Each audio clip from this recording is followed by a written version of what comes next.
Hello, Woody. This is Walter Lance. Oh, hello, boss. What's up? Woody, I was hoping you would come over to my office and run the movie projector for me. Sorry, boss. I'm in the middle of a good book. Get Andy Panda to help you. Well, okay. But I have a group of your fans here, and they'll be disappointed. My fans?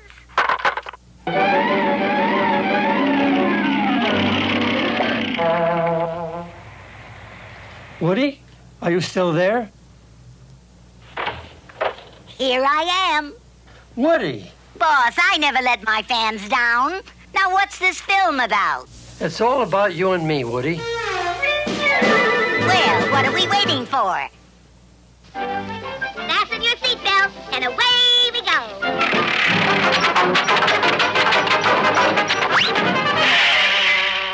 Oh, well, on with the show.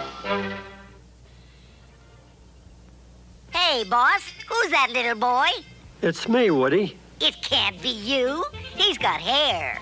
That's how I looked in 1904, when I was 4 years old. Is that when you created me? No, Woody. I started in the animation field at age 16.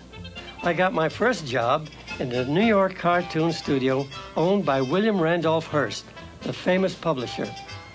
I began as a cameraman and learned to become an animator. And that's when you created me, right, boss? Wrong, Woody.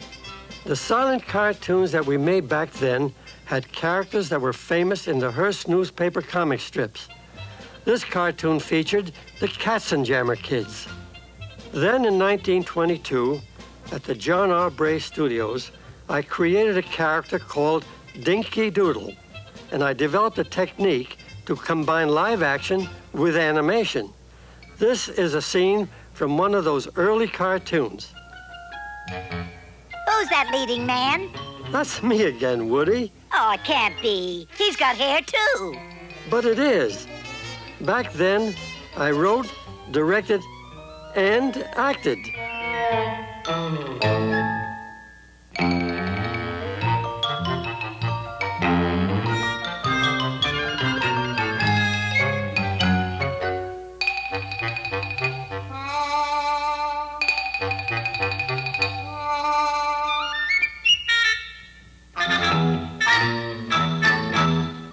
In 1927, I came to Hollywood in my locomobile.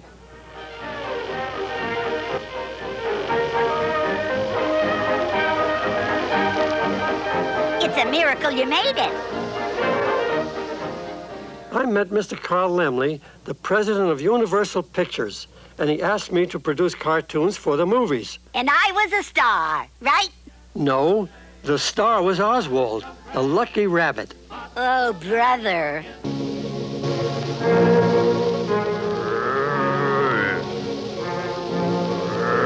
In this cartoon, the ghost of the Great Depression haunts the world. And Oswald is inspired by President Franklin D. Roosevelt to spread confidence throughout the country.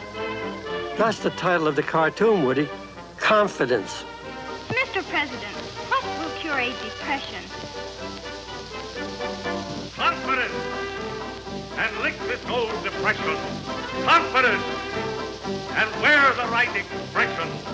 Smile, grin, laugh right out loud, and watch watch the golden sunshine gather every cloud. Confidence, hey, hey, it's our salvation. Confidence, the hope of our great nation. Teach it, preach it, shout it, shout it. Confidence, just have confidence. Oswald's success gave Universal great confidence in me. So, in 1929, they asked me to do an animated opening for their all-Technicolor feature called The King of Jazz. It starred Paul Whiteman and his orchestra. And for this, I created the very first Technicolor animated cartoon.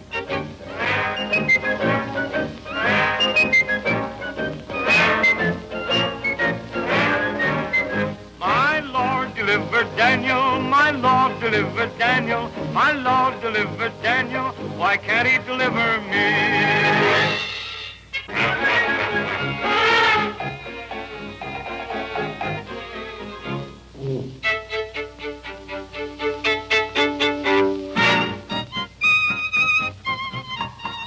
And the voice of the lion was one of those young singers in the Paul Whiteman Orchestra.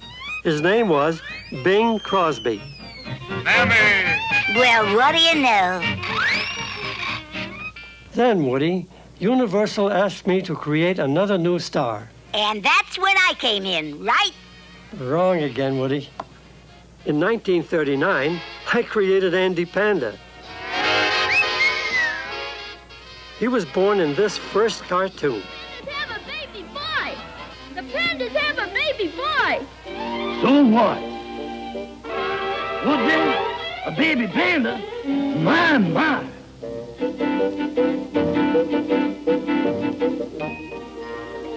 the only baby panda in the world. Darling, what's his name?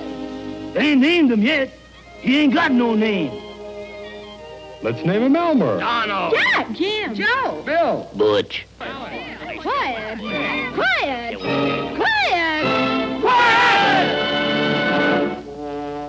I'm going to call him Andy. Andy Panda. At first, we got a lot of laughs out of Papa Panda.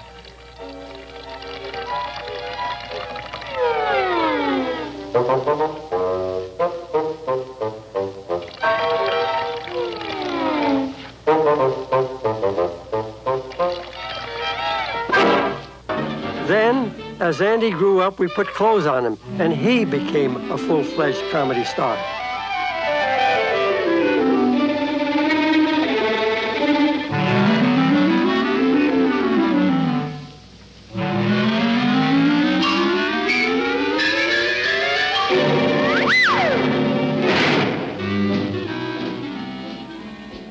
The next year, Universal and I decided that we needed another new star. Me. A big star. Me. Someone kooky, crazy, and colorful. Me. So we went back to the drawing boards, and in 1940, we introduced our biggest star. Guess who? We put Woody Woodpecker in a cartoon with Andy Panda because we weren't sure he could act. You're not going to pull that old gag on me, are you, son? Do you know what I did to the last guy that tried that? Why, I tore him limb from limb.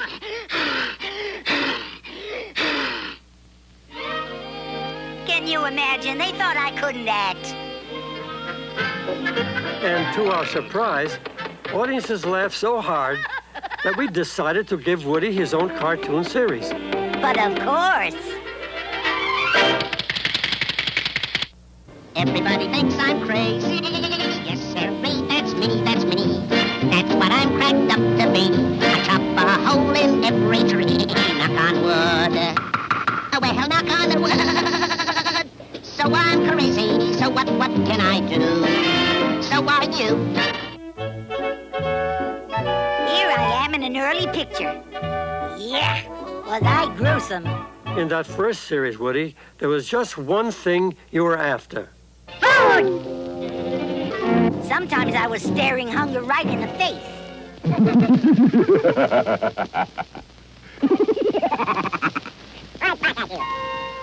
But sometimes Woody Woodpecker did crazy things just for the heck of it.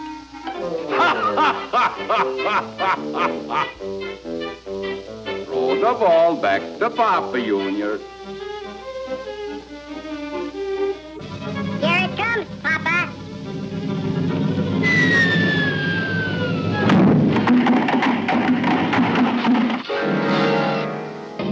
Woody, if you were going to be a leading man, you had to look like one. So during the 1950s, I gave you a new look. Right. You gave me a new suit and a new hairdo. Oh, ain't I cute? We also wrote a theme song for you, the Woody Woodpecker song.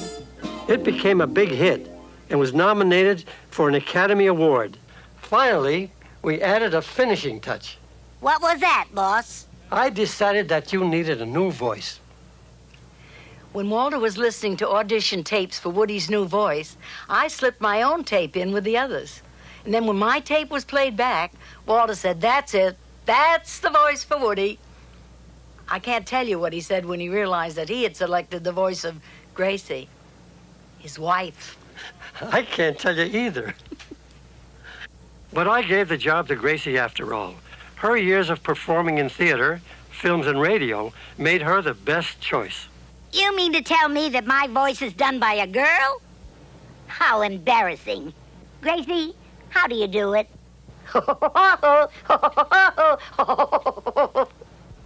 Today, Woody Woodpecker is a big star around the world in movies, television, and comic books.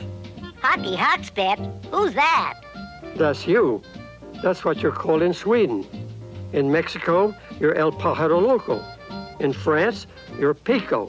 In Italy, you're called Picchiarello. Your name and face appear on almost everything imaginable. Oh, well, that's the price of being a star. But, boss, I couldn't have made movies without my supporting cast. Andy Panda, Wally Walrus,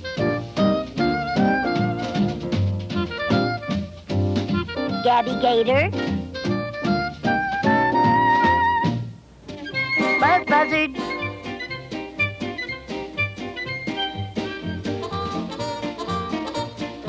Chilly Willy,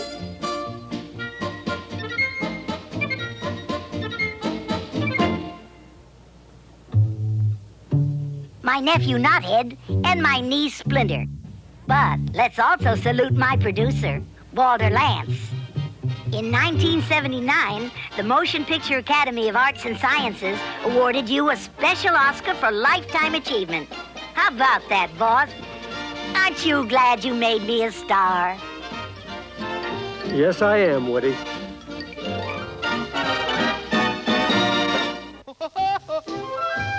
Oh, that's the Woody Woodpecker song. Yeah, he's a-pecking it all day long. He pecks a few holes in a tree.